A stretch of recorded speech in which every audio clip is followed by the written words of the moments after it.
Hello friends. Welcome to my channel. Book, Agatha Christie, Curtain, Poirot's Last Case.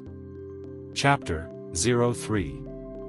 For a moment or two I stared at Poirot in dismay, then I reacted. No, it won't, I said. You'll prevent that. Poirot threw me an affectionate glance. My loyal friend. How much I appreciate your faith in me. Tout de même, I am not sure if it is justified in this case. Nonsense. Of course you can stop it. Poirot's voice was grave as he said. Reflect a minute, Hastings. One can catch a murderer, yes. But how does one proceed to stop a murder? Well, I mean, if you know beforehand. I paused rather feebly, for suddenly I saw the difficulties. Poirot said. You see? It is not so simple. There are, in fact, only three methods. The first is to warn the victim. To put the victim on his or her guard. That does not always succeed, for it is unbelievably difficult to convince some people that they are in grave danger. Possibly from someone near and dear to them. They are indignant and refuse to believe. The second course is to warn the murderer. To say, in language that is only slightly veiled, I know your intentions. If so and so dies, my friend, you will most surely hang. That succeeds more often than the first method. But even there it is likely to fail. For a murderer, my friend, is more conceited than any creature on this earth. A murderer is always more clever than anyone else, no one will ever suspect him or her, the police will be utterly baffled, etc. Therefore he, or she, goes ahead just the same, and all you can have is the satisfaction of hanging them afterwards. He paused and said thoughtfully. Twice in my life I have warned a murderer, once in Egypt, once elsewhere. In each case, the criminal was determined to kill. It may be so here. You said there was a third method, I reminded him. Ah yes. For that one needs the utmost ingenuity. You have to guess exactly how. And when the blow is timed to fall and you have to be ready to step in at the exact psychological moment. You have to catch the murderer, if not quite red-handed. Then guilty of the intention beyond any possible doubt. And that, my friend, went on Poirot, is, I can assure you, a matter of great difficulty and delicacy, and I would not for a moment guarantee its success. I may be conceited, but I am not so conceited as that. Which method do you propose to try here? Possibly all three. The first is the most difficult. Why? I should have thought it the easiest. Yes, if you know the intended victim. But do you not realize, Hastings, that here I do not know the victim? What? I gave vent to the exclamation without reflecting. Then the difficulties of the position began to dawn on me. There must be, some link connecting this series of crimes, but we did not know what that link was. The motive, the vitally important motive, was missing. And without knowing that, we could not tell who was threatened. Poirot nodded as he saw by my face that I was realizing the difficulties of the situation. You see, my friend, it is not so easy. No, I said. I see that. You have so far been able to find no connection between these varying cases? Poirot shook his head. Nothing. I reflected again. In the ABC crimes, we had to deal with what purported to be an alphabetical series, though in actuality it had turned out to be something very different. I asked. There is, you are quite sure, no far-fetched financial motive, nothing, for instance, Like you found in the case of Evelyn Carlyle? No. You may be quite sure, my dear Hastings, that financial gain is the first thing for which I look. That was true enough. Poirot has always been completely cynical about money. I thought again. A vendetta of some kind? That was more in accordance with the facts. But even there seemed a lack of any connecting link. I recalled a story. I had read of a series of purposeless murders, the clue being that the victims had happened to serve as members of a jury, and the crimes had been committed by a man whom they had condemned. It struck me that something of that kind would meet this case. I am ashamed to say that I kept the idea to myself. It would have been such a feather in my cap if I could go to Poirot with the solution. Instead I asked, and now tell me, who is X? To my intense annoyance Poirot shook his head very decidedly. That, my friend, I do not tell. Nonsense. Why not? Poirot's eyes twinkled. Because, mon cher, you are still the same old Hastings. You have still the speaking countenance. I do not wish, you see, that you should sit staring at X with your mouth hanging open, your face saying plainly, this that I am looking at is a murderer.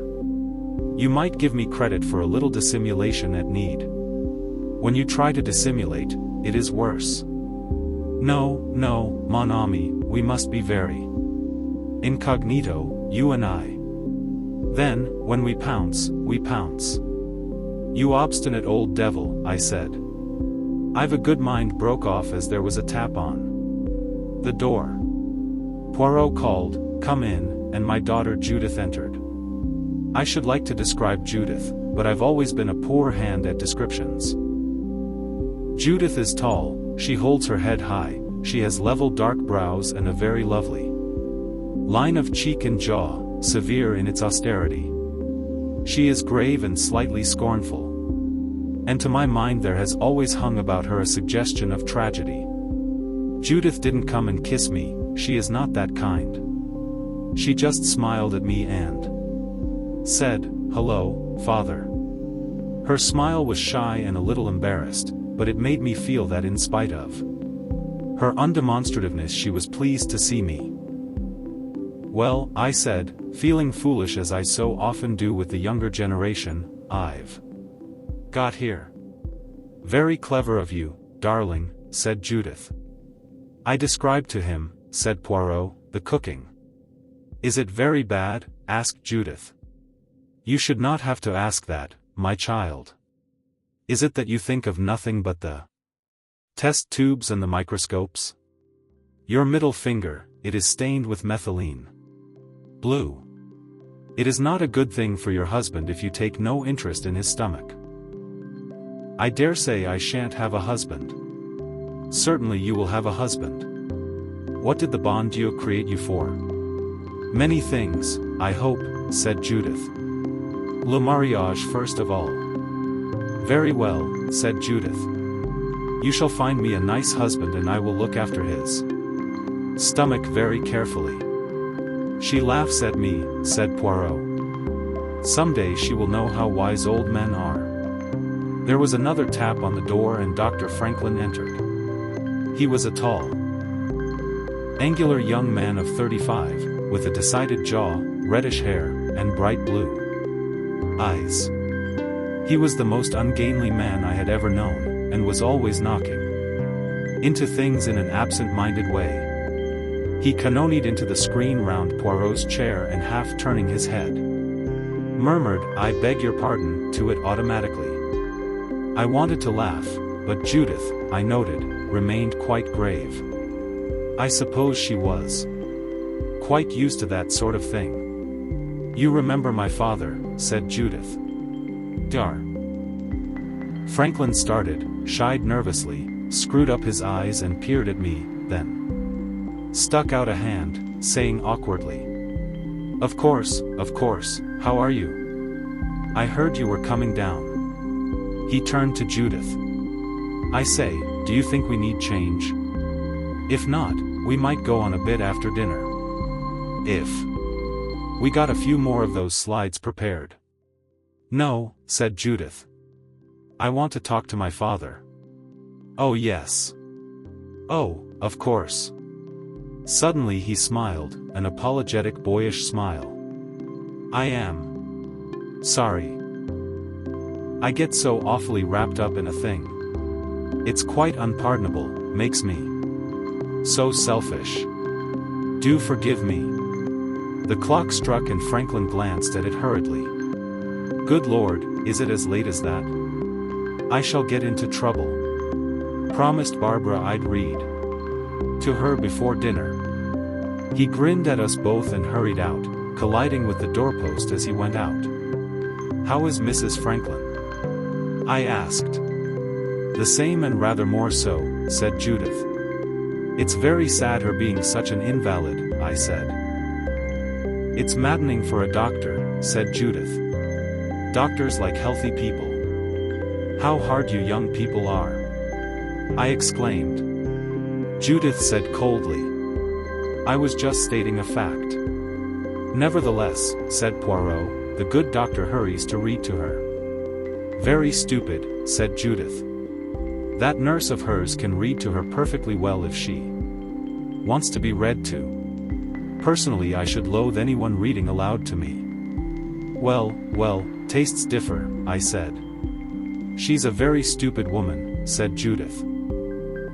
Now there, mon enfant, said Poirot, I do not agree with you. She never reads anything but the cheapest kind of novel. She takes no interest in his work. She doesn't keep abreast of current thought. She just talks about her health to everyone who will listen. I still maintain, said Poirot, that she uses her gray cells in ways that you, my child, know nothing about. She's a very feminine sort of woman, said Judith. She coos and purrs. I expect you like em like that, Uncle Hercule. Not at all, I said. He likes them large and flamboyant and Russian for choice. So that is how you give me away, Hastings. Your father, Judith, has always had a penchant for auburn hair. It has landed him in trouble many a time. Judith smiled at us both indulgently. She said, "What a funny couple you are." She turned away and I rose. I must get unpacked, and I might have a bath before dinner.